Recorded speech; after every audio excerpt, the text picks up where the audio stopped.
Good evening, everyone. As you can tell, I'm the only one here right now because we actually ended our pre-ramble a little late today, and they're having to get their stuff and go get their drinks. So while we're waiting on that, I'm going to finish and start working on the bottom of this cape of Valkyrie. For anybody to know, today is going to be a hobby day for us. We're going to talk about hobby things, do hobby stuff. Kathy and I have to get a bunch of models painted for Adepticon. Of course, we will be, whenever we get to the paint camera, we'll be focusing more on Kathy's than we'll be on mine, because Kathy is the shit. But I will be working on the new Marvel Crisis Protocol models that came out. And Kathy is working on some other stuff. I'm not sure exactly what it's called. Lies! Deceptions! Deceptions and lies? Lies! So everybody's coming back now. I'll switch over to the major paint cam in just a minute. I just want to get this last bit of paint on this. Come on, man, your paint cam's got a rank? Holy shit! It's not Captain Paint Cam, it's Major Paint Cam. I'll remember that. It's got ranking. Aha, okay. At least Captain Mizzy still outranks it. Oh no, actually Major outranks Captain, right? Yep. Yes. Well, It depends on where you are. I mean, if it's on a ship, what? I don't know. Do they have on a ship? I think the captain wins because it's the captain. I'm just going to paint blue. I don't know anything about that sort of thing. So we're all back. What episode are we at now, Kathy? It must be 110. What? 110? I'm going to go and put us straight on our paint cam. Tasty, John. Hey, Orcris. Oh, yeah, Orcris Gaming. All right. Oh, he's ready with a party of 44. Holy be holies. Orcris. Oh, well, hi, everybody. Hey, Orcris. Guys, for everybody that doesn't know, this is the podcast More Than Dice. Today is a hobby day because quite a few of us have to do some models for Adepticon and get ready.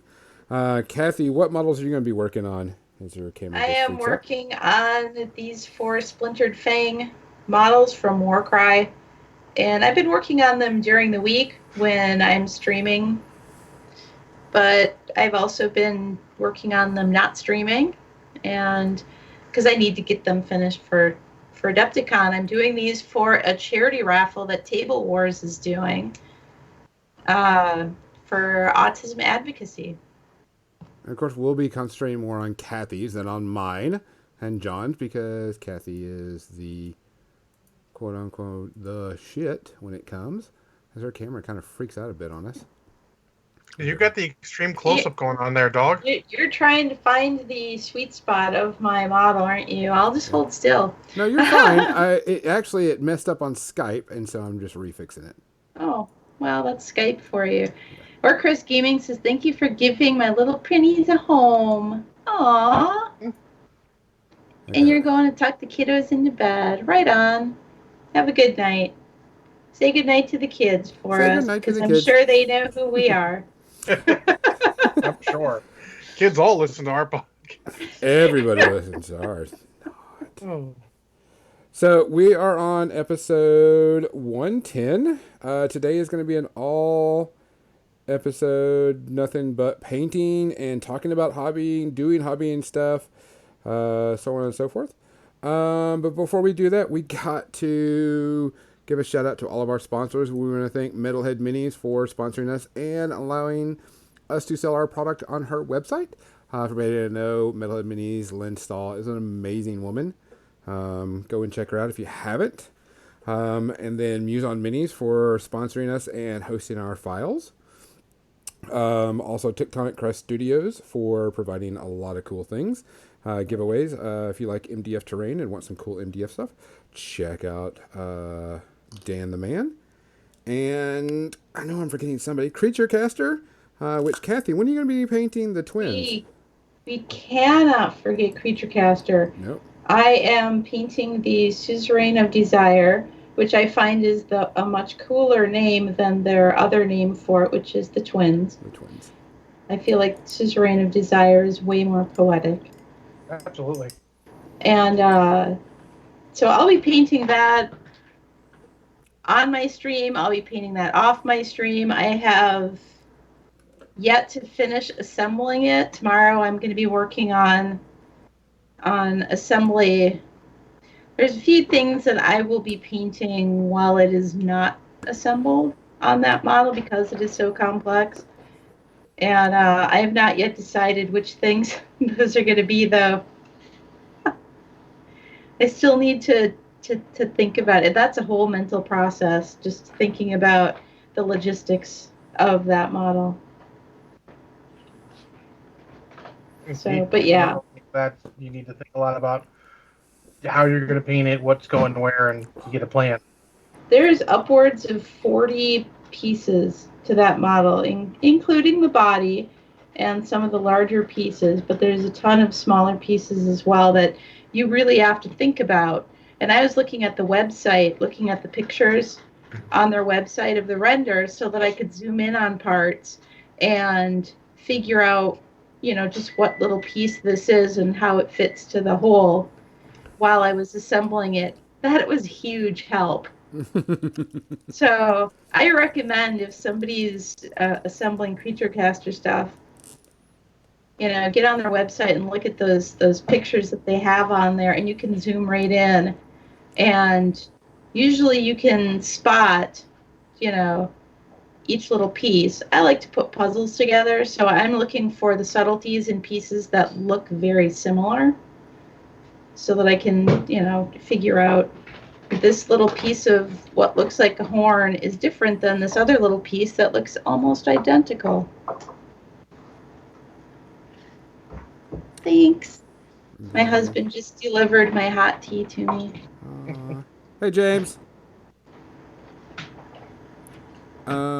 So today's episode, let's see, who else? Did we forget any sponsors? I know we kind of went off a little tangent about Creature Caster because they're super duper awesome. Muson Minis? We did Muson. We got Muse. Okay. Got everyone. Tectonic Craft Studio, Metalhead Minis. Okay. Yeah, we got everybody. Just making sure. We are going to be having possibly a new sponsor. We're talking with someone else that said they want to be part of the More Than Dice team. We also want to remind everybody that More Than Dice does host another podcast, The Minority Report. I talked with them this week, and they are actually going to be branching out on different games besides War Machine and Hordes for battle reports and talks and stuff like that. That's cool. We host their podcast on ours, so they can help get listeners and stuff. So go check them out. It's a tongue-in-cheek description of their podcast. It's 3 African American guys, and they're called The Minority Report. They are extremely funny and extremely great guys. I see what they did there. I did want to talk about, before we get started and we get our thing on that, remind me, I want to talk about putting these models together. So, John, you're in charge of reminding me to talk about that. Putting which models together? The new Marvel Crisis ones. Okay. So, John, do we have any shout-outs that we need to give today? I think we actually got lucky for a week. I do not recall any. Yeah, not like last week. Oh, thanks, Duck Hooligans, for following us. We awesome. Appreciate it. Oh, thank you. Yeah, last week was rough. This week, luckily, looks like we're in a little better shape. Knock on wood. Or wood type object. Hey, I got wood over here.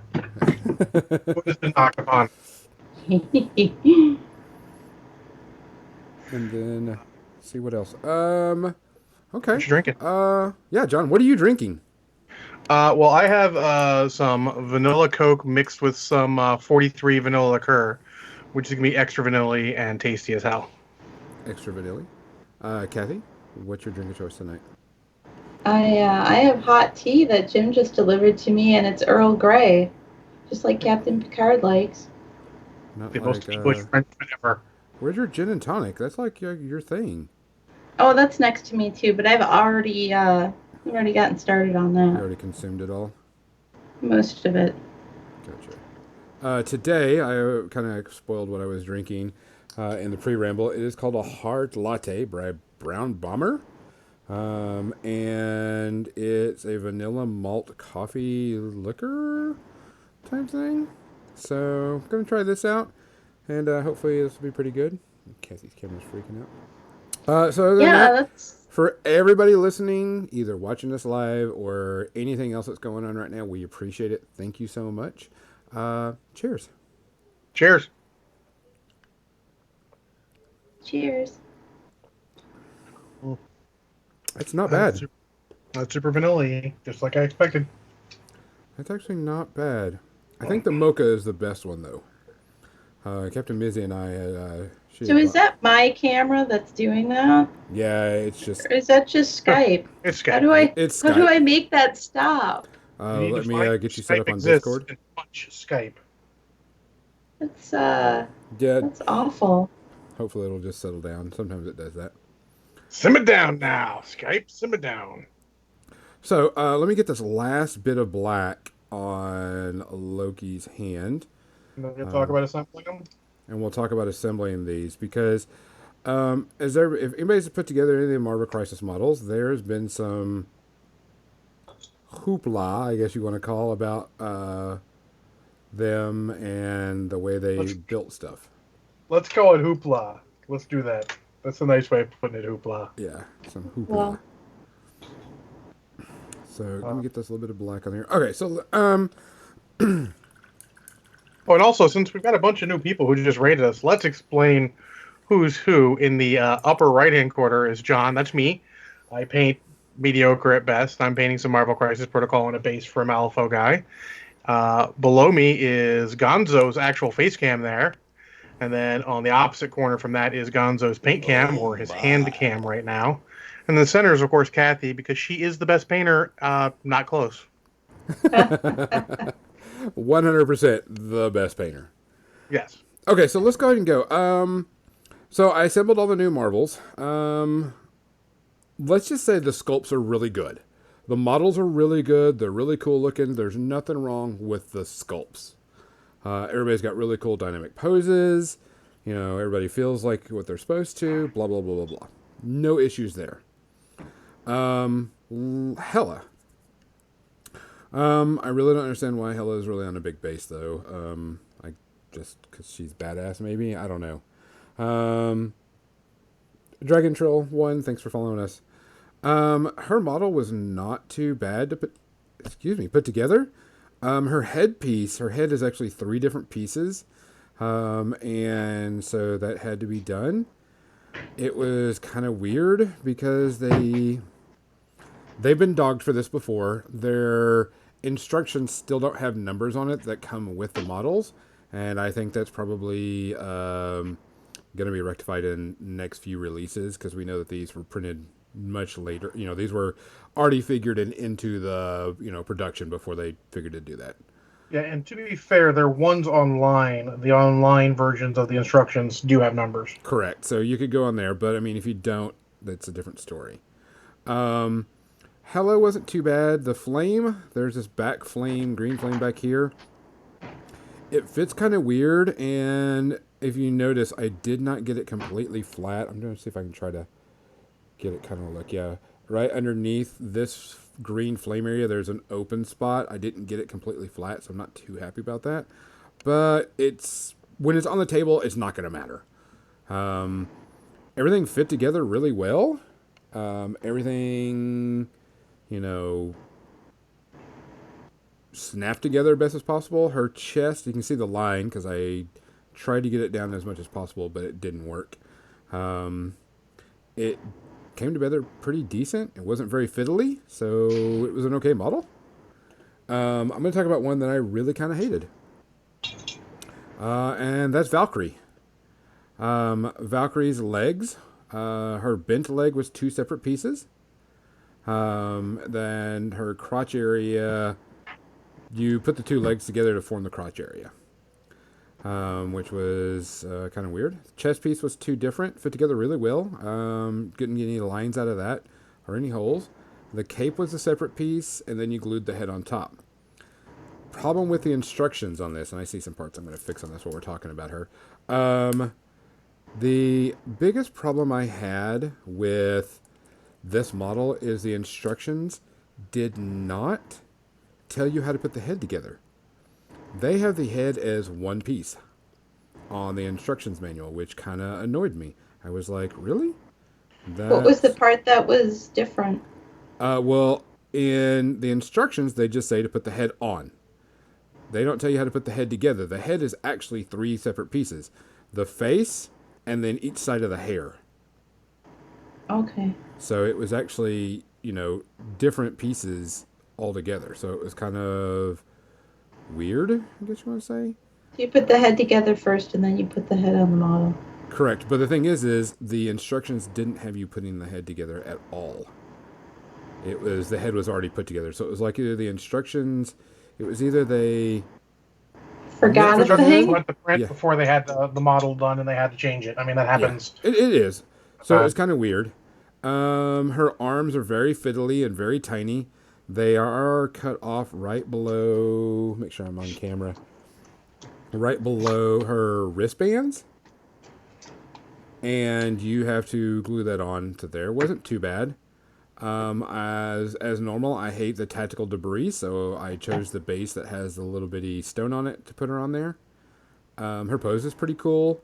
You can The only positioning you can do with this model is a little bit of the head and the swords. You can kind of turn them, rotate them to get a different look or feel to them, which I did a little bit. But overall, wasn't a bad model. Just very fiddly and very tiny. Um, Loki. Do have a complaint with Loki, and this is being really nitpicky, guys. I'm just doing anything. So it's nothing too bad. Loki, he's got this little ice sculpture, that he can swing around, and it looks like he's throwing it out. Have you noticed there's like this little thing? I was not going to put that on originally. I was like, I don't care for it, don't want it, just going to do straight thing. The problem is his foot isn't a full foot. It's a nub because the ice goes onto the top of his foot. So you have to put it on there, or you're going to have to sculpt a foot for him, which is kind of annoying to me because I really didn't want the ice sculpture, but you got to put it on there. His horns are separate pieces, so they're super, super, super tiny. Um, but I mean, overall, it's got a cool pose, really neat. The one thing that I will not say anything bad about is you will have plenty of bases to do things with because even though it's if both the models have the normal size bases, then they give you 4 bases, not 2. So it's old GW style. yeah, not a big deal. Bucky, aka Winter Soldier, came together really well. The knife on his back is a separate piece. Legs went together real well. Bucky was pretty easy and simple. Even his arms, they molded him just right that his arms, because the gun is separate from the arms, and usually when you have a piece that, you're putting a gun to attaching to 2 different points, you've got to kind of fiddle with it. But since they made the joints and the shoulders really well, it went together really easily. Wasn't perfect, but did pretty well. No major issues with him. Vision. How can I say? Vision, there's a small issue with it, and it's the way he's standing on the rock. He's supposed to be phasing through this wall. Cool. Gonna do a little bitty phase, glow area around the leg and such. But when you put him up there and you put him the way he wants, he's not like centered on the base, or he's kind of leaning to his left a little bit, which is kind of, just kind of feels weird. Is it bad? No. I just wish it was a little bit more straight up and down. Pretty easy model to put together, not a big deal. The head and neck area, if you put it the way that they have it, he's actually looking down a bit more, and I kind of push a little up. That's the reason why I've got a gap in the neck, which I'll just had to figure that out. Green stuff. Yeah, whatever. Thor, last one. Thor wasn't that big of a deal either. Few fiddly bits. His arms were okay. Arms were one piece. The wings on his helmet were separate pieces, which I could understand because they're thin and they stick out. But overall, it was pretty simple. Didn't have to worry about much on that one. The sculpts are really good. I originally thought that Thor was going to be on a big base like Hela because, well, Thor is a badass. But he's on a normal sized base, which I thought was interesting. So, I'm not going to argue that. That's going to be good for gameplay. I do have to paint all of these up because these are going to be my 5, or actually 6. Yeah, 6 of the 10 models I'm taking to Adepticon for the tournament. Loki and Thor and Winter Soldier are just balls good. Winter Soldier with the ability to shoot a model that dazed one of his friends is really, really good.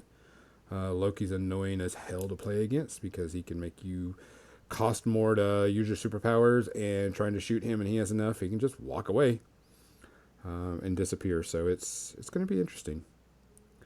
Really like it. I think there is an issue, and I know that I don't think this is their fault. I think it was a production issue, is bringing all of these guys out at once was pretty hefty on the pocketbook.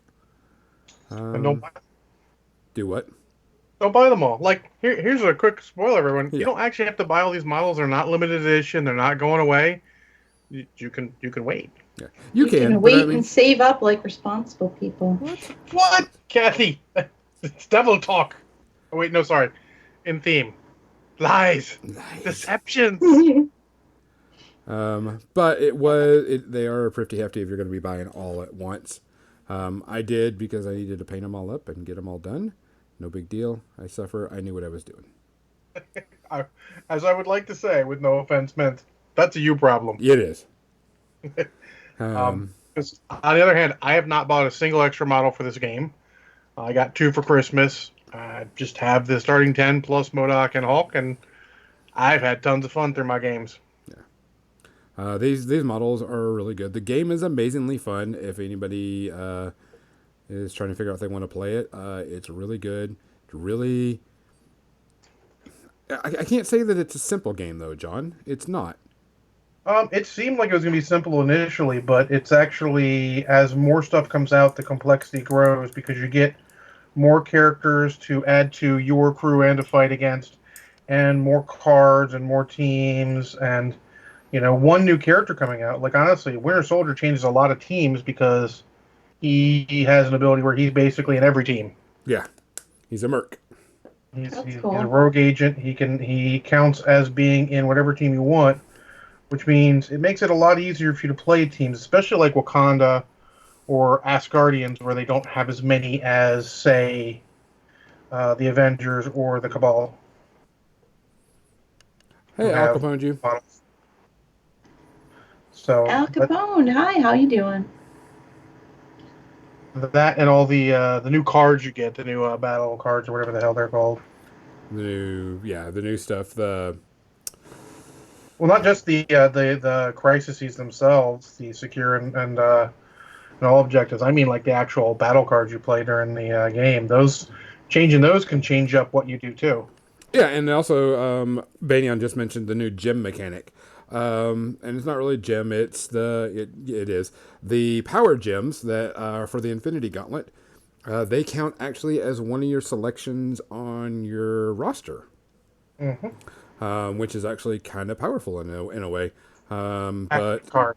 Thank you, Wade of 3. They're called tactic cards. Yeah, but it is actually really, really good, and they are actually pretty powerful. They're not, And the reason they're good is because they also give you an ability to. They cost a point, generally speaking, so it gives you that 1 point flexibility that some lists might need to make their crew work. Like if you're not bringing a Okoye or Black Widow, you might have a problem getting certain point totals, and having the stone there instead of someone who maybe you don't want to use means that suddenly you can just, I'll get Loki and the stone, and then I got an extra point. We're all good now. Yeah, because Black Widow is in my 10-man roster because 1, she's pretty damn good. She's solid.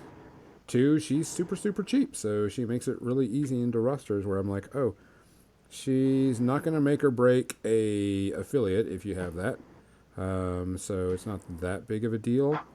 But she definitely fills that spot, and she's great for scenario play. Well, she can make the Avengers one. Correct, but yeah, like if you were going to do pure Asgard or whatever, like Yeah. my kind of go-to team, depending on how many points we can play, which so far have been pretty much 17 points each time I've played, I, is I've gonna not be. played. I've only played 17 once. Every one I've played so far has been 17.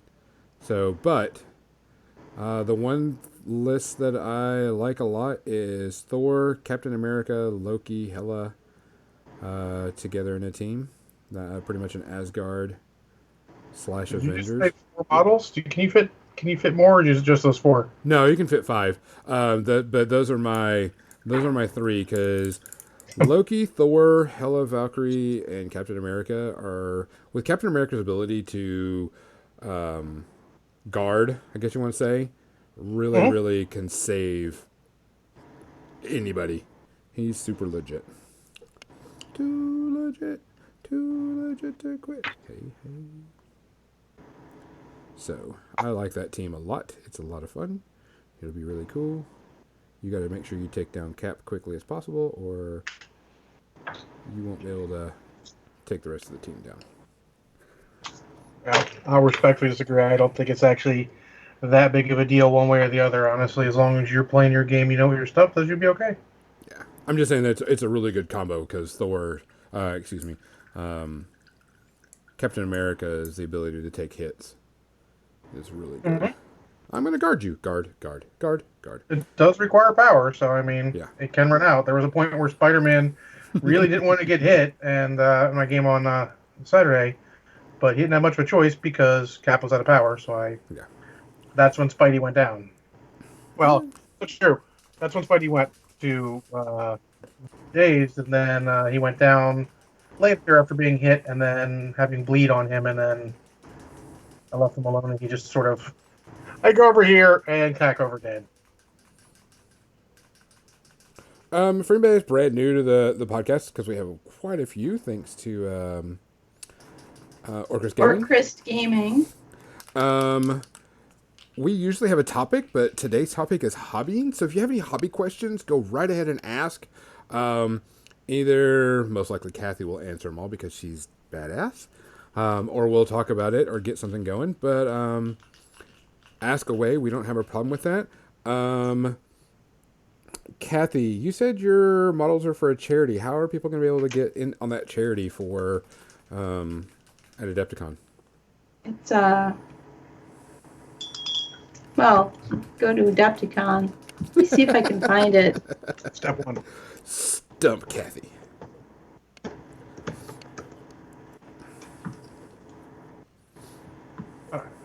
Okay, so there is a website called Table War Charities, tablewarcharities.org, and it's all to benefit autism advocacy.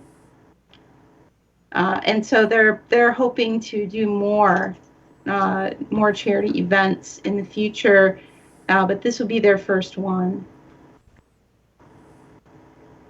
And Adepticon, they're doing a Bella Lost Souls open one. They're doing one there. They're doing one at Shark Weekend Gaming event in California. So far there's these 3, but yeah, he's looking to, just keep going at different conventions for doing charities through the hobby. And this one is, they're educating about autism advocacy and doing fundraising for it. They have a Facebook page. I got water on my mouse. I'm like, what? Just don't lick your brush, Kathy. Because I'm painting. I was looking at job 1.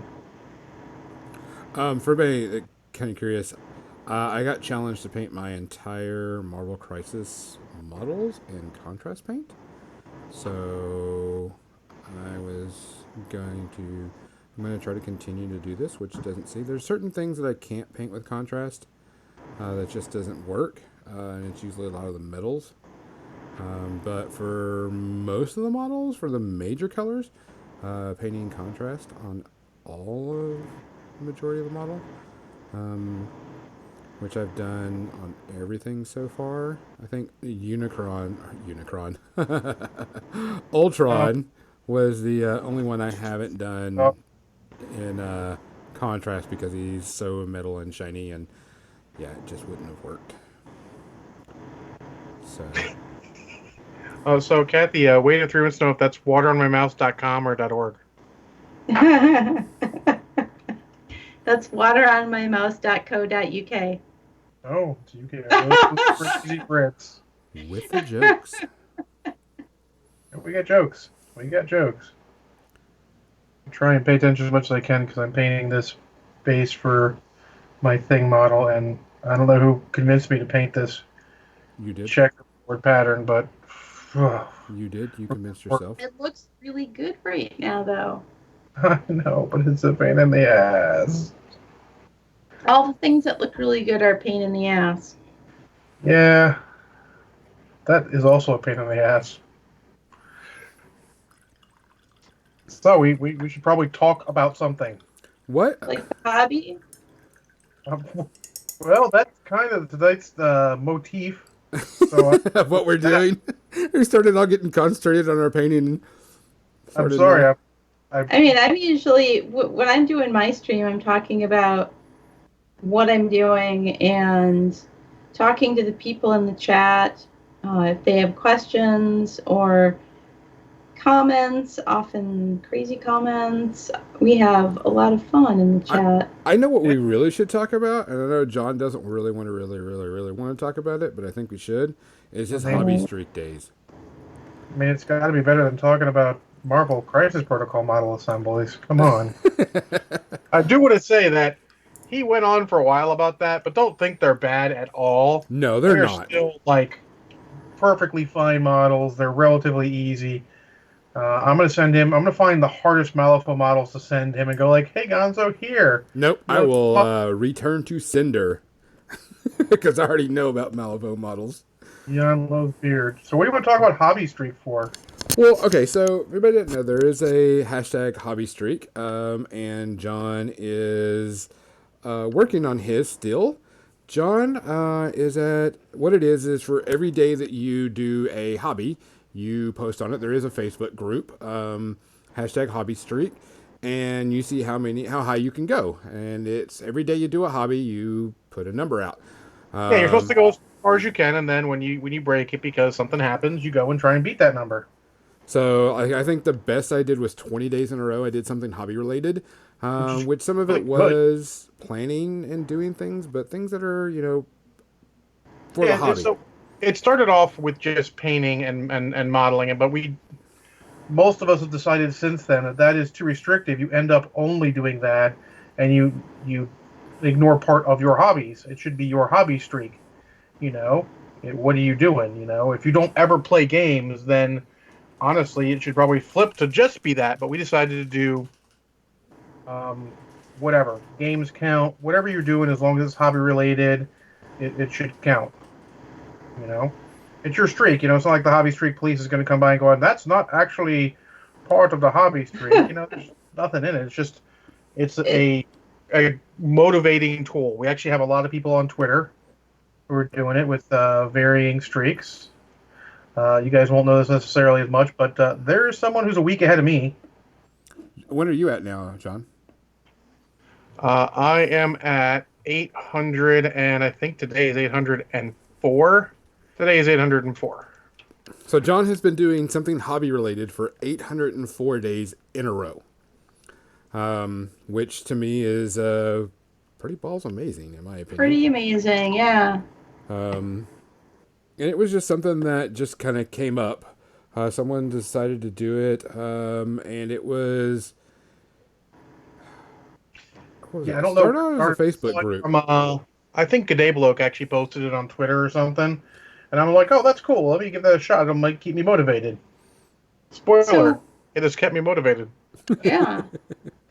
Crimson has a question. Any exciting new hobby products out there? I've been trying out Tamiya putty for gap filling, and I like it for non-organic shapes. It's a little annoying to apply, but it sands nicely and isn't a two-part putty. Oh, then you're talking like the white putty, like Squadron putty for model kits and all. Is that the one that's kind of grainy? Very great, very toothbrush, very toothpastey. Yeah.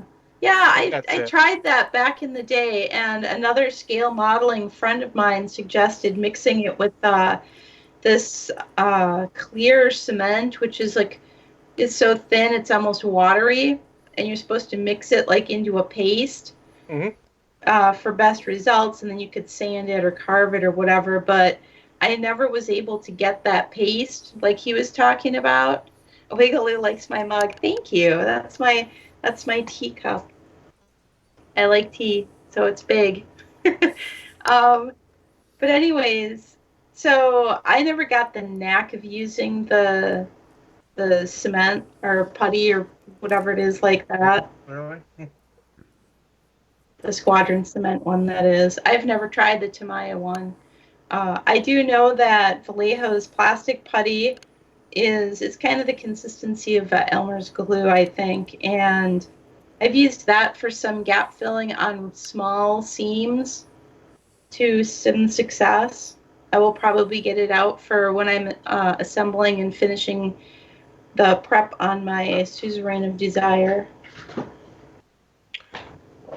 Yeah, so that I use that putty a little bit, but it is really difficult to work with. And honestly, I'm much better with green stuff. Which Yeah. is me to say. I mean, I can do a lot of, like Gonzo was saying, like, well, if you don't want to use the ice thing, you're gonna have to sculpt a foot. And I'm like, that's not hard. It's a foot. Right? That's okay. I would call that sculpting 201. Feet and other easy shapes. Yeah, that's how I feel about green stuff. I've not had a problem with, I don't know if ever. I mean, I read tutorials on how to use certain tools to work with it, easier ways to work with it years and years ago, and I was just for gap filling. Oh, where's my... And then I decided that I needed to modify an entire Blood Bowl team because all the Nurgle models that were made by Games Workshop at the time were terrible. They were really ugly. It looked like they took the old Metal Beastmen Blood Bowl for the Chaos Blood Bowl team and then just took a hobby knife and hacked away at them. Like, literally maybe hacked away to make smaller, skinnier, more undead-looking beastmen. It was so awful. So I'm like, well, if I take some green stuff, I can't make them look worse. You're right. So, yeah. So that's what I did, and I learned a lot about green stuff on that project. There was like, I want to say 15 guys, probably including extra rotters and turn markers and stuff for people who are familiar with Blood Bowl. But every single one of them I modified in some way or another. And it was so much fun. Yeah, I mean, honestly, green stuff's one of those things you just sort of jump in there and just start working with it and see what you can do. And I had no idea. I had only ever really used it to fill gaps before then. Yeah. So, I mean, one of the things in the hobby, somebody had asked on Twitter, so what are the most important things that you own that are going to improve your hobby? And I'm like, the will to hobby fearlessly. Yep. The will to be, and by that I mean, saying, I've never done this before, but I'm going to give it a try, like the snakeskin I did on these guys. I never painted snakeskin. Yes, it helps that there's a little diamond pattern in the scale mail on these guys, but I'd never painted a snakeskin pattern before, and I didn't know if it was going to look really crappy or not. Sometimes just to say, fuck it, I'll do it live. You just have to try it. You just have to be willing to to try it, like John's doing his checkerboard floor.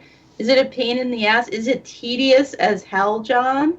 Yeah, it's pretty tedious. It's gonna look really cool though. They want me to gloss varnish it too, to make it look like all nice and shiny tile. I Missy won't makes a say really good yay or point. nay. I mean, gloss away if you want to, but it's not necessary. Yeah, Missy does make a good point, Gonzo. She says, the will to be okay with screwing something up, but learning for future reference either way. Absolutely. Yeah, and oftentimes I've learned more things of value in the hobby when I have utterly failed at something. Yep. But that's why, like, you won't see me like take a model like this that's hard to get and try it on this. I'll try it on something similar first.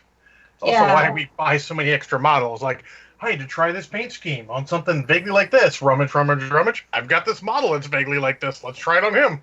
Yeah, that's another thing that I'll tell people is you just want to practice on something you don't really care about first. And then you feel a little more confident. Like the snakeskin pattern, I did that on paper like 8 times before I put it on the model. There's lots of little things you need to do. Like, you can hear this Vallejo bottle shaking a little bit.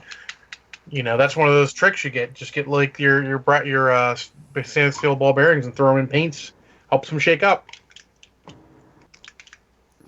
Like lots of little trips like that and stuff. Shaking our paints? Why would we shake our paints? Well, I mean, Shake just put the thing in there, make it work better. You know, I know people. I have friends who bought like paint shakers, and I'm like, "You crazy?" I was born with 2. I call them right and left. That's what I always say too. I'm like, I won a paint shaker as prize support for something years ago, and I went to try and use it, and it's got this band, this like rubber band that's supposed to affix it to the jar of paint, to the paint shaker. Mm-hmm. The first thing that happened was the jar of paint went flying. And that was the only thing that happened because I never used it again. And I'm like, you know what? Just like John said, I have 2 paint shakers right here. Yep. I have a small little paint shaker that is, the like for fingernail polishes, the one they sell, and you strap it in and stuff. I've only used it a few times, and mostly when I've used it is like, oh, I've got this one paint. I know I'm going to be using this paint next, and I haven't used it in forever, and I'll stick it in there, to get it ready. But for overall everyday use, I've never used a paint shaker for everyday use of my paints. And Kathy's the only one I think that would consider it because, she paints professionally and all. I don't like. But I think part of it is I paint so often that, and I have such a limited palette. I don't have 1,000 paints. What? I don't have the great big wall of paint. I like to mix my paint.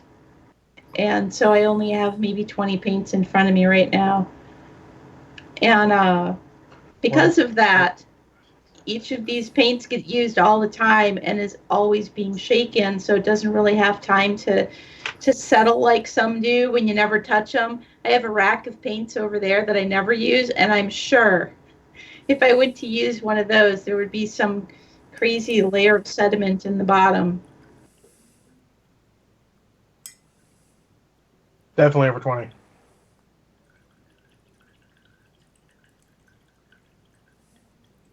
I'm going to stop counting and say 60. Oh, hey, I just saw Crimson. Wait, I thought you needed to buy the same paints as your favorite Twitch streamer if you wanted to be good at painting. Oh, my. Oh, my. No. I mean, Hey, they might have good ideas. There's some, let's say, boutique or very specific paints that you may not know if they work, and if your Twitch streamer can make them work, maybe you learn something, maybe it becomes what you want to use. Oh, yeah, sure. Like a lot of the Turbodork stuff. I did a whole bunch of testing with those when I was streaming my hobby streak, just to show people how it looked. Then you can tell me about Turbo Dark, because me and Jim just got a whole bunch of those. The regular ones or the color shift? Olive. Oh, interesting. Yeah, well then we can, because the color shift is interesting. Test model still hiding out on my desk. Really hard to tell in there, but yeah, I can tell you some things about it. Which they're going to be at Warfare Weekend, by the way, as a vendor. Oh, cool. So, for everybody that's going to go, I'm looking up. I'm on my phone right now looking up the paint. Fired. Oh, I'm looking up the paint schemes for some of these models. Fired. Fired. You don't know what Marvel characters schemes are off the top of your head? Well, I'm kind of looking at their paint patterns and such. I want to point out that I'm pointing at the camera. Cat. That's not going to help. Again. How are you doing tonight? Welcome. Loki's going to get Warp Lightning Green coat. I like Warp Lightning Green. That's a good bright green. Yeah. The other one I use a lot is Sick Green from Game Color. Which is this one. I've just got this blue color going. That's kind of a, I don't know, blue and white. Oh. Mixed together to make light blue. Is that how that happens? What I'm doing is I am painting these sort of reflection of the ambient sky reflections into the non-metallic metal. Get out of here. And also some of the skin reflections where I feel like the skin might be reflecting onto the metal as well. So I want to point out one thing, Kathy. Since both your hands are in view, how are you pushing up your glasses as you say that? I feel like Jim walks by and pushes them up for her. I can't push my glasses up. My visor is in the way. Jim actually is doing it. That's what it is. Oh, that's next level. Next level. Jim walks by and goes, wink. Yeah, it's like on MASH when they come and sponge the doctor. Surgeon. Jim walks by and goes, here you go, Kathy. That's exactly how we are at home. Spoiler, that's why I keep my hair long, but it mops up all of that sweat and everything. Has nothing to do with being too lazy to go to the barber. Nope. Nothing at all. Mm. Or too busy. Well, okay, that's fair. Yeah. I really could make time on the weekend if I wanted to. Whoever wants to make time to go to the barber on the weekend, though? I mean, you're right. So, right now, Kathy, I'm using an off-white for the white squares. I think I want to continue and then just use the pure white as a little bit of highlight on one edge to sort of show where the light's coming from. Is that crazy? I think that's a good idea. It seems crazy to me. It sounds like work. Like a fantastic idea. What am I for work? Damn it. But it will look good. Technocat says that you need some nerd wax. There's this stick. It's like the stick of wax you put on your nose braces of your glasses so they won't slide down. That's a such thing? I guess so. Oh my God, where has that been my whole life? Well, since I was 10. 10. Yeah, I've had that problem. It is actually a thing. Since I was 10.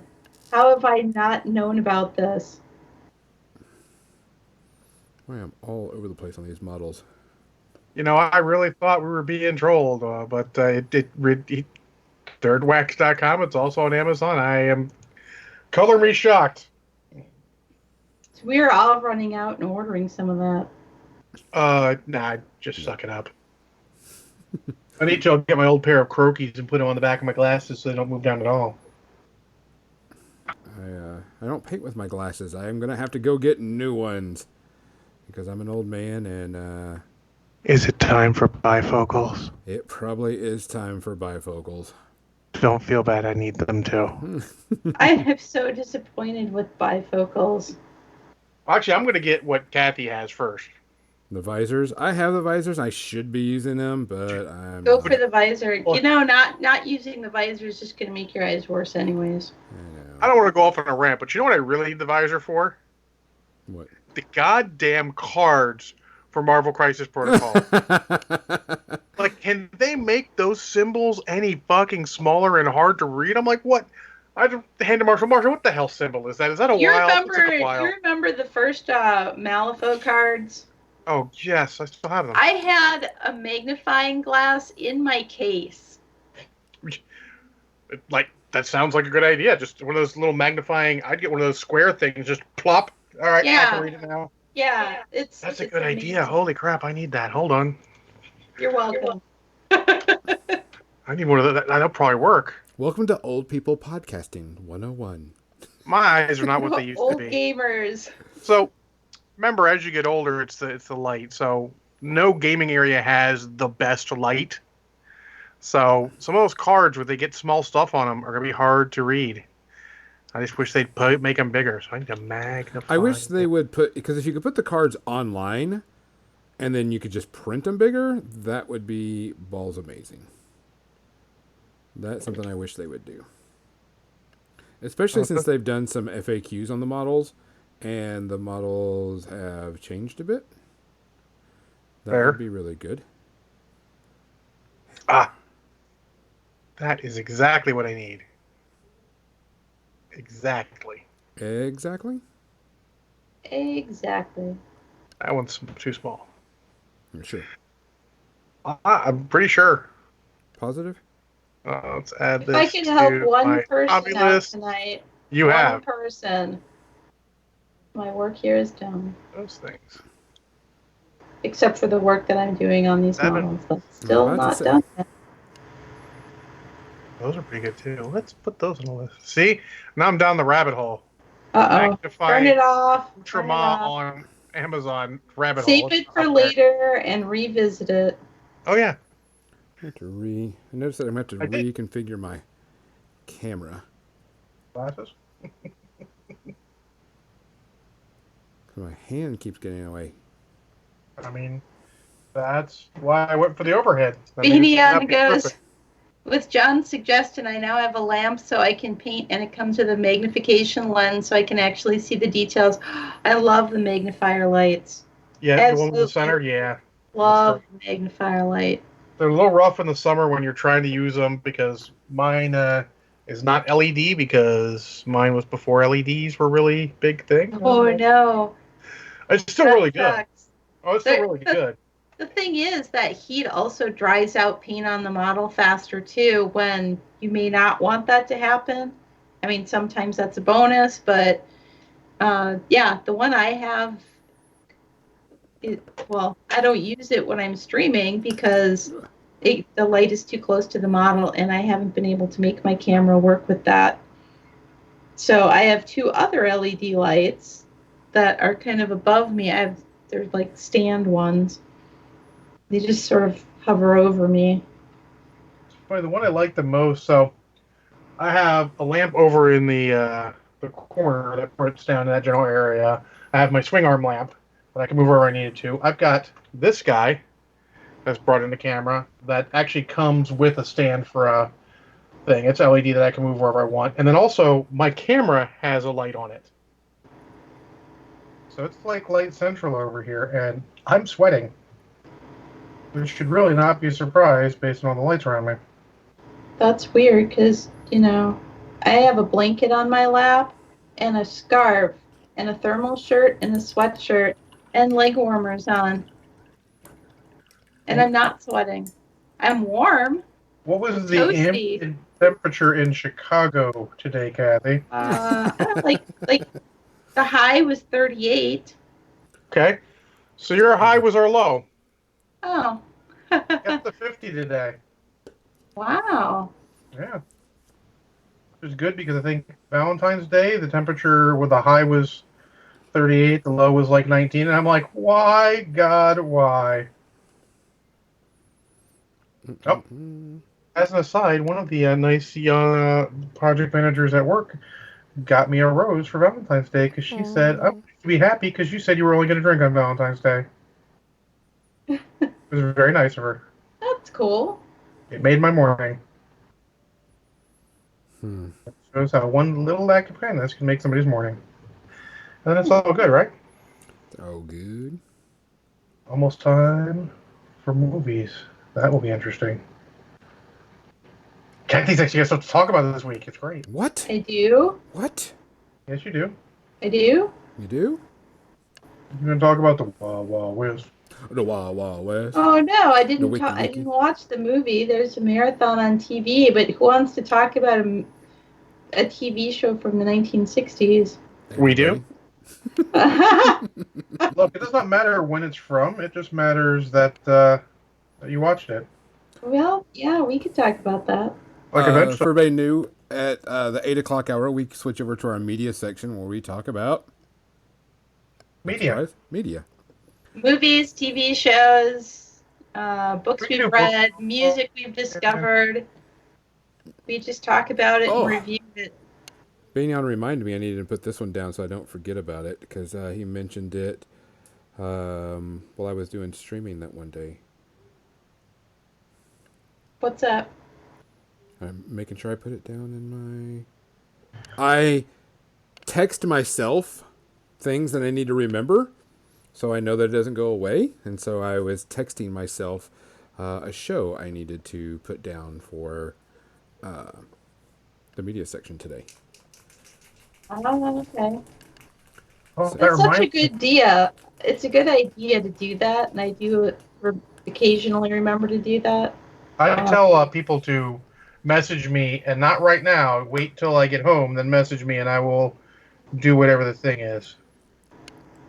Like one of my buddies is like, I really want to see the rest of The Mandalorian, but the site I was watching it on, i.e. stealing it from, is down. I'm like, I think I can have one more person on my Disney Plus, dude. I'll just log you in. We can watch the rest of it. He was supposed to message me, and he forgot. So I'll have to try to remember after the podcast. Spoiler, probably not gonna. Banyan says he has not painted within 5 years or more. I mean, it also depends if you call what he used to do painting or not.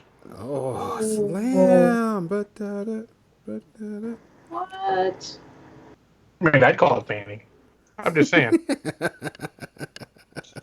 Shots fired. Banyan, you can walk upstairs and punch him in the face if you want. I would not suggest it. He says you're fired. I mean, okay. While we're doing it, since it's not too far around, how many people in chat are going to Adepticon? Give us a shout out. Tell us if you're going to Adepticon, because if you are, you will definitely be seeing myself and Kathy, and we will be there. I'm sure Kathy will be hanging out in the cool section of Adepticon, aka Fort Wapple. All sections of Adepticon are cool. Captain Mizzy is going to be there. Got kind of hot with all those nerds in there. I don't care about that. The Bug King is The going. nerds are my people. I mean, my people too. I'm just stating a fact. I go where they are. Bug The Bug King's- King is going to Adepticon. Oh, yay! I think I knew that. I think we talked about that before in a previous stream. Captain Mizzy is going. She's actually going with me, Previously. which is scary. Oh, I didn't know. Did I know Captain Mizzy was going? I feel like I didn't know. I did not know that. Yeah, she will be there. Erica, she isn't able to get on as much anymore, but Erica DG, she will be cool. going. Myself, I'm actually not taking any classes. I'm playing in 2 tournaments, and that is it. Well, it should be plenty. I'm playing the Marvel Crisis Protocol one, and of course the Song of Ice and Fire. That means you get to hang out and Yes. have fun and chat. I am going to try to do more hanging out. I am going to try to make a lot for anybody to know. I will be contacting and talking to a few different people because trying to make some more connections for Warfare Weekend. Big surprise. Schmoozing. He will be schmoozing there. He'll be That's all you need to schmoozing. know. Schmoozing. Plus, buying all the cool stuff because that's where I buy most of the stuff I want as Adepticon. Adepticon takes a lot of my money. I do know that Good I idea. probably will It be. keeps those guys showing back up. What's that, John? That's a good idea because it keeps those guys showing back up. They keep selling stuff, they keep going showing back up, and then it keeps going. Yeah. It's Yep. cyclical. Yeah, It's I think I'm definitely gonna be buying some more paints. On there, I know there's a few models I'm definitely gonna be picking up. I think there's a couple of Judgment models I want to pick up. Have and you then, of played course, that yet? I haven't actually really seen it play or heard anything yet. It has not really hit in the area. Judgment is a really good game. I wrote it off at first because it's a MOBA style game. We've talked about this. And I wrote it off at first, but it's the one best thing about anything else is, damn, the models are amazing. It's a weird scale, though, isn't it? They're really large scale. They're really large. Yes, Sandra, this is a painting hobby session of the podcast. Yeah. We are working on stuffs. Stuffs that So are it is working. actually about time to talk about movies and media, sir. So Hooray! let's leave it up to the audience. Do we want to switch over to the movie scene or we want to stay on our painting camera scenes? Center painting cameras. I'm still in the midst of doing this. I'm still doing it too. But it's going to require more touch-ups because, of course, it will. Well, it sounds like we're going to be staying on our painting camera.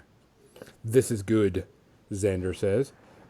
Since we need to start talking about our things, I have 1, 2, 3, 4, 5 things to talk about, and that'll be about it. John, how many you got to talk about? 3. 3. Kathy, how many you got to talk about? 7. 1, I guess. I guess I'll be talking about 1, and I had to was pressure her watching into it. Pressure her into it. What? 1, and he had to pressure you into it. Yeah, not into watching it, but into talking about it because I didn't think anybody would be interested in hearing about a 1960s cheesy Western TV series that's not Gunsmoke. I would actually say you should probably start. So today there was a marathon of the Wild Wild West on, starring Robert Conrad, who died last week, and so today was their tribute to him. They did the whole marathon thing, so I was able to catch a few episodes, and I haven't watched it in quite some time, but when I was a kid, I used to watch it on Saturday afternoons or Sunday afternoons with my dad. Sorry. And I loved it back then. Back then, it was all about, each episode for me was trying to figure out which crazy character James West's sidekick disguised himself as. Because every single episode, James West is going into a town or somewhere, and Artemis Gordon is disguised as somebody. And for me to be able to pick it out before he's revealed, we're talking, I'm like 5, 6, probably 6 or 7 years old, when I'm watching this, which is funny because back in the 60s, there were people in an uproar that wanted that show banned because of its violence. Yeah, that's cute. Yeah. So, but yeah, it's so cheesy. I started out where I was watching Doctor Who, and when I say Doctor Who, I mean 1963, the very first Doctor Who. And I had seen a few episodes in the past. Okay, so this is like a twofer. I'd seen a few episodes of Doctor Who in the past of the first Doctor, but they've been playing it every week on this other channel. And so the one that was on today is one that they also had played on Friday. So I turned it back to the Wild Wild West. And the first thing I see on the Wild Wild West is these sort of bug-eyed monsters that look like aliens. They're these guys wearing some I don't know, some crazy suits, some crazy disguise. I don't even know what it was because I'm pretty sure that I had to come and do this podcast before the end of that one. So I don't know why they were dressed like that. But anyways, it was just like the Doctor Who that I had just turned the channel from, which just cracked me up. It's like, wow. Well, but that was the 1960s. It was cheesy. It That's was true. all about cheesy TV. And the Wild Wild West, I think that one even started out in black and white originally. The ones they were playing today were all color episodes, but it's just it's hilarious. It just doesn't take itself too seriously. And I guess that's what I still like of it. I had fun watching it today, even though it had been such a long time. It's really like James Bond in the Wild West. Jim West is James Bond, and Artemis Gordon is his sort of like Q, his sidekick. And they're both womanizers, but James West gets the girl instead of Artie. Poor Artie. But he's the brainiac. So of course he can't get the girl. Because the smart guy never does, right? No. And thus we're stuck with the stereotype today of nerds don't get girls. Yeah. And he was handsome, you know? Yeah. Whatever. So, you enjoyed the crap out of it, it sounds? I enjoyed the crap out of it. And we know you don't usually give it ratings for TV shows, so that's all good. Gonzo, you want to do one before You want to give us our I... rating scale for the people that are brand new watching, so they understand when I start to give a rating on something? Sure. Our rating scale is based off space herpes. And the higher the number, the worse. The scale is still 0 to 5. So 0 is a great, great movie. And 5 is the worst of the worst. We also have a joking scale where we rate it on a rating of Casablanca to Cats. How would you rate this movie? Which we'll use sometimes in extreme circumstances. And if it's old enough, I will rate a movie on the Casablanca scale because it's old and doesn't really shouldn't be compared to modern movies because they really changed the way they made movies somewhere in there.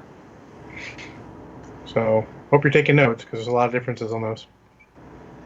I also want to give a fair warning. If you are using contrast paints and you are using the Flesh Terror Red, doesn't matter what you put it on, it looks like it's bleeding. It is a very blood color. I put it on this brick to thinking, oh, I'll just make this red brick and, go with it from there. And no, it's a blood brick. I was like, I think to make the bricks look right, you should mix red and brown contrast paints. Yeah. It's a blood sponge. So I'm going to do that too, but I've got an orange going down first, and then I'll do a red in with it to get it in, and then of course a black wash into it to help it out. But I was like, oh crap, that's not what the color I was looking for. I mean, it literally looks like blood. So I guess I'll go with one of mine since I have more than John. Let's go with a new movie. We'll be spoiled on this. Alita Battle Angel. It was free on HBO. So I was like, hey, been meaning to watch it for a while. So loaded it up today. Had some free time. Loaded it up, put it in there. Visually, a very good movie. I thought it had some really good visuals, very good special effects. If you read the manga or watched it or anything, you kind of know what it is. It was interesting that they still went the big eyes, which we've already talked about at one point. Because I think you've seen this, right, already, John? Oh, yeah, I saw it opening weekend. Yeah. And so I've been wanting to see it for a while. The action was really good. The dialogue wasn't too bad. It wasn't horrible or anything. This is not going to get a bad rating from me to start off with. There is one minor complaint that I had about the whole movie. At a point, I felt that the movie kind of dragged a bit. I was like, okay. One bad thing after another bad thing after there. All right, we're going to go after the bad guy. We don't go after the bad guy at the end of the movie. which is kind of a bummer for me. I was really hoping that they would sum up and do the entire movie and finish the entire story and have her go up and kill a bad guy. Which Spoiler. That's not possible in one movie. well, but I thought they were going to head towards that because we most likely will never get episode 2 or whatever, I'm pretty sure, which kind of stinks. It was actually really good. Like I said, the combat and action was really, really, really good. Special effects, solid, beyond belief. I would love to see another episode of it, but I don't think we'll get another episode, personally. I think it's just going to be there and be done. It gets a 1 space herpes for me just because they didn't finish it out. But overall, it was really good. It was a good, fun time. Is it Oscar-winning performances and such? No. And to be fair, looking at it, it might get a sequel as it doubled its money internationally. Oh, did it really? Yeah, it more than doubled its budget with international, so it has a chance. I hope it does because it actually was really fun. It was neat and everything. There were some things where it kind of forced, but overall, like I said, 1 space herpes, so it was, just go see it. It was a good time.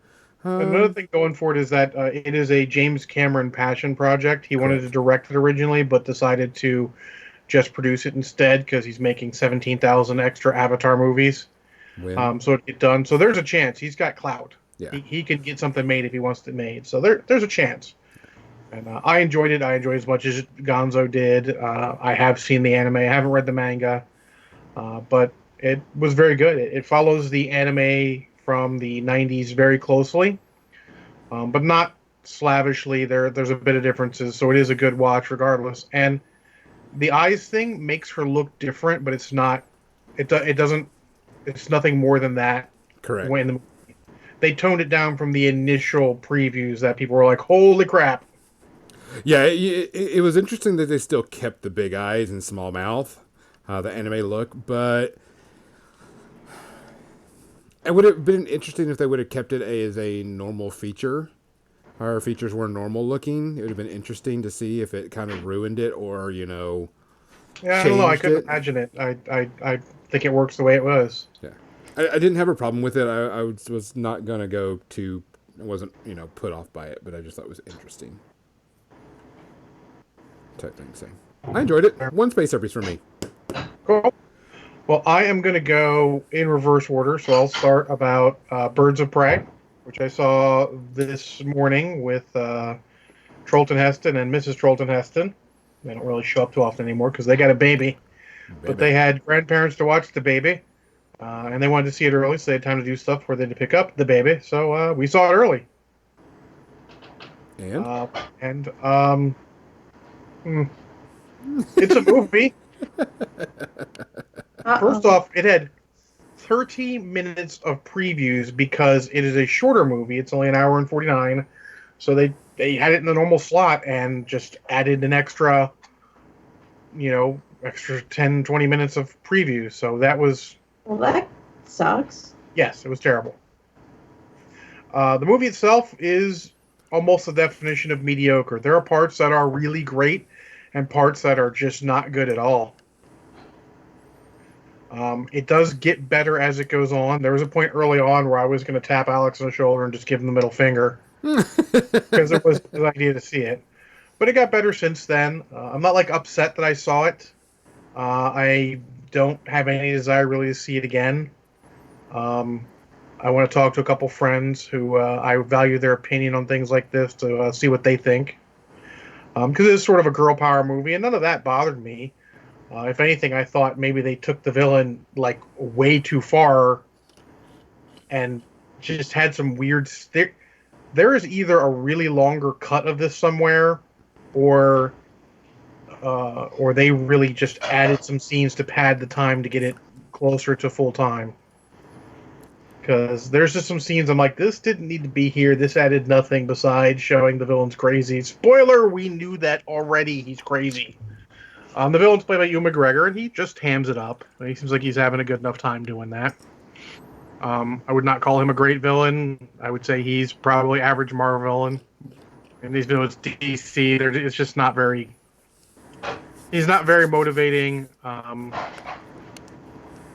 Harley Quinn herself has the problem of in Suicide Squad, in smaller amounts, she is charming at times, and you sort of get this sort of like-hate with her. With her being the main focus, there's no like-hate. You mostly hate her because she's terrible. And, like, there's a scene where someone's like, where she, like, dissed someone like, oh, you're that so-and-so that, you know, just does this. And the girl replies, oh, you're that crazy lady that everyone hates. And I'm like, yeah, that's true. Though I think at the end of the day, the biggest fault with this movie is just trying desperately to be Deadpool, and it's not Deadpool. So, I'm going to give it 2.5 space herpes. Better than what I People thought. will like it more. What was that? Better than what I thought, then. Oh, better than I thought from the previews as well. But I mean, I thought it was going to be a steaming pile of crap. So I was just going because, you know, hanging out with the friends is fun. But yeah, so I can't recommend it unless you hear some previews that make it sound like what you want. There is something there you like. I love the Huntress in here. She is true to her character, works. On the other hand, Black Canary, aka Dinah Lance, is not really true to her character at all. And I think DC needs to really get their shit together and decide what they're doing. Are you making interconnected stuff? Try and get your fucking tone set for a movie? Because there's a couple times, like, I'm sure they're like, we need the language. We need R to make the language work. Well, let's put some excessive violence here or there. And then there's a scene where there's, like, no one gets killed at all. Like, you really don't know what you're doing. Like, there's a scene like that is PG-13 scene. And then the rest of the movie, there's, you know, a couple F-bombs. By a couple, I mean all the F-bombs. Samuel L. Jackson's nodding his head in approval. So, listen to some other people reviewing it so people maybe get more in-depth into it. Because this is getting wide variety of reviews. It's getting from it's the worst movie ever to it's the best DC movie ever. So there are people out there who really love it. There's people out there who hate it. So it's going to be one of those movies. I've seen mixed reviews. That's the reason why I was kind of curious your take on it, because it's been mixed both ways. It was like, oh, this movie is really, really good. Oh, this thing is shit. So I was kind of curious what your thoughts on it were. I would say technically it falls somewhere in the middle of that. So it's a good meh. Good trick. Yeah, it is pretty much a solid meh. I mean, I don't want to call it meh because actually, like, there are parts I like and parts I dislike. But it averages to a meh. Let me see. My next one, and this goes out to Banyan because I finally finished the season. How to Pick Up Girls in a Dungeon, or is it is it okay to pick up girls in a dungeon? I can't remember what it was called. It was an anime. I finished up the entire thing, and it wasn't bad. As everybody knows, I'm really picky on my anime because I hate fan service. I can't stand when an episode is nothing but panty shots or hot tub scenes or bath scenes and stuff like that, and just kind of... He's basically saying he hates anime. I want my anime to be something. Besides boobs and stuff. It wasn't bad. There was only one episode where it was about the hot tubs and bath scenes and, moving around so you couldn't see X, Y, and Z, etc., etc. It is a good dungeon romping. Is it wrong to pick up girls in a dungeon? That's what it is. It's on Netflix. It was a lot of fun. It was a good anime. It's a good D&D feel anime. I had a good time with it. I like the story. I like the characters. No spoilers because there is something going on at the end that makes it worthwhile. So, I mean, overall, it really wasn't bad. I have to dock it a point for the bath scene because there was no need for it at all. So, it's like 2 space herpes, 1.5. I would laugh of Gonzo docking an anime a point for having a bath scene when it's an anime. Well, it's not even a bath scene. It's an entire episode of them in a bath, and I'm just like, Well, I mean, fair. But like I said, that's one of my things. I don't care for fan service. But I mean, it was a good. It was a good, D&D dungeon romping adventure. Um, it does take it serious a couple of times, and at times it doesn't. But overall, it was pretty decent. I enjoyed it. So like I says, 1.5, maybe 2 space herpes overall. Fair enough. Let's see. My next movie, since I don't think we're gonna get all of them in, I'll save one for my other podcast because I think my co-host saw it as well. So the other one I saw though is Free Fire, which is I want to say 2016 movie that came out. It's sort of a period piece set in, I believe, the 70s. It's a 2016 British black comedy action movie. Um, so it was pretty solid. My cousin John had seen it and reminded me of it because I wanted to see it when it first came out, but never got the chance to. And then he reminded me, so I'm like, oh sure, I'll pick it up and I'll watch it. So basically, it's like half an hour of setup and then an hour-long firefight in a warehouse, an abandoned warehouse. So it's very interesting. The action is never John Wick or never anything like that. It's always more low key. They mostly have pistols and all that. A lot of hiding and cover and firing. But the action's only half of it. It's one of those witty banter type of movies. It's very Tarantino-esque. I get that sort of vibe from it. I think the real problem is that no part of it is ever truly, truly outstanding. The action is never really awesome. There's some cool parts, but nothing's like very few parts are like, oh, that was amazing. Mostly it's like, okay, that's fine, that's cool. And it is never quite as witty as it wants to be. But it also is never really boring or trite or terrible. It's definitely a solid, serviceable movie, and some people are going to like it more than others if they really like that sort of thing. And it's got a solid cast. It's got Brie Larson, Cillian Murphy, Armie Hammer, and Sharlto Copley in it, and they all perform very well. But at the end of the day, it's just solid. It's not great. I give it about 2 space herpes.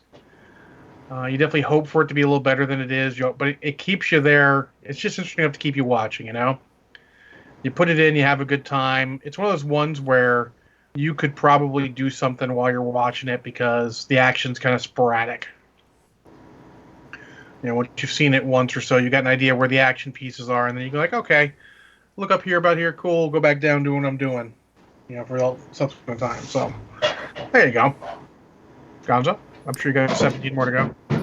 I've got 2 more to go, and they'll be kind of quick. I finished up Insatiable and Sabrina this season.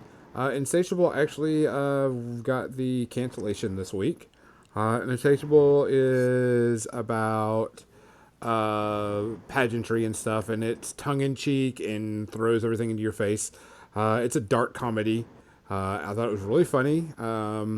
Ratings for it went really down, and a lot of people have been really trying to get the show canceled to begin with because it throws things in people's faces about pageantry and stuff like that. So it was good. I didn't have a problem with it. I wish it had at least one more season to wrap up because there was some cliffhangers at the end, but it didn't. So overall, if you like really dark comedy and things thrown in your face, you're going to like Insatiable. And then Sabrina. Sabrina, this season end, finished that up. Really like Sabrina. I like Sabrina as a series, period. It's really, really, really good. I wish I can get more of it. This season was pretty decent. Sabrina actually goes and tries to become reigning over hell. There was a bit of a time paradox thing going on. Not going to spoil anything, but I'm kind of interested to see where they go with it from here on out. Ready for next season, so can't really do anything about that. And I only have one more past this. Go ahead and go for it. Like I said, I'll save mine for. I'll talk with John about that on Wednesday because he watched it as well. Okay. The other one I watched, and I wish I didn't, was The Predator. Oh, Yeah, I've heard that about that movie. Um, let's just say it had a predator in it, and that was pretty much all that you could really care about. It was very piecemeal together. They were trying to do something different. Um, at one point, they say that the predators have human DNA, and they asked which human fucked an alien to get human DNA in them. I was like, what? One of the things that does annoy the shit out of me as someone that is autistic myself is autism is not a superpower, people. Please stop doing that in movies and TV shows. So you tell me it's not like that Bruce Willis movie where they tested the secret codes by making him crossword puzzles or whatever it was, and the kid figured it out, and then they had to go kill him, and Bruce Willis had to save him. It Yeah, seen it that one. yeah, it's getting to be a bad thing in movies where any kid that has autism or is anywhere on the spectrum, he automatically is a super genius and can figure out things that nobody else can. And they said that autism is the next step of human evolution. And that kind of just annoyed the shit out of me. It really cheapens that. Yeah, it does, and it's piss poor. Yeah. There's a lot of things in movies that need to fix. That's a big one of them. Showing disabilities in the wrong light. Yeah. And so I was just really annoyed by it. I was like, oh, whatever, get the fuck over it. The cast, it had a cool cast, but that was about it. And everything was predictable. Everything, you knew what was going to happen. You felt it. It was just whatever. It was poor. It was horrible. I couldn't stand it one bit. I was like, please, can I fast forward this? No, I've got to watch it in case something. No, there wasn't anything. There wasn't anything that I couldn't have fast forwarded through. It's a bad movie. I'm pushing this as a 4 space herpes. It's not the worst one, but it was bad. And the people that made it should feel bad for themselves because the writing and the story was complete horseshit. They should not have done this. I don't know what anybody thought and why they did, but it should not have been done. So, The Predator, 4 space herpes. Go away from it. Don't watch it. Save yourself some time. What's it free on? HBO. Okay, don't have that. I'm saved. If it shows up on something I have, I'm probably gonna watch. I'm just gonna warn you. Yeah, it's on HBO for free. So, other than that, I'm John. I'm Gonzo. I'm Kathy. Thanks for joining us tonight, guys. We really appreciate it. Don't forget, Kathy streams Tuesday through Friday from, 3 to 5? Is it, Kathy? 3 to 5 Central U.S. time. And she'll be working on some new models. I know she's still got stuff to get caught up on. I will probably be streaming tomorrow a lot because I have all my Night Watch that I need to start working on. And I will be working on those. So you may see me on a lot tomorrow. Nonstop. I may put up a screen going, taking a piss, going to go get lunch, whatever. So I can keep streaming. Because I have 37 Night Watch models to paint. And the trays. Say hi. I got nothing to do till 6 p.m. when I roleplay. So you can come and join us. So for everybody out there, please take care of yourself. Yes. Look at your friends. Check on your friends. Everybody out there. I will see if I can send y'all to somebody. So give me a minute. Again, from Mother Dice, I'm Gonzo. John. Kathy. Night. Night. Good night. And Great. Hold on a second. Let me see who I can send to. I'm one up in there. Great night. Great night. Oh, I know Great. who I can send to. I'm going to send y'all. We're going to raid Epic Duck Studios. Oh, hooray. He is actually going to be supposedly painting at I love Warfare Epic Weekend. Duck Studios. Raiding now. Come on, people. Let's get in there. Let's get a bunch of people in there for Epic Duck He Studios. does the coolest comic book style painting.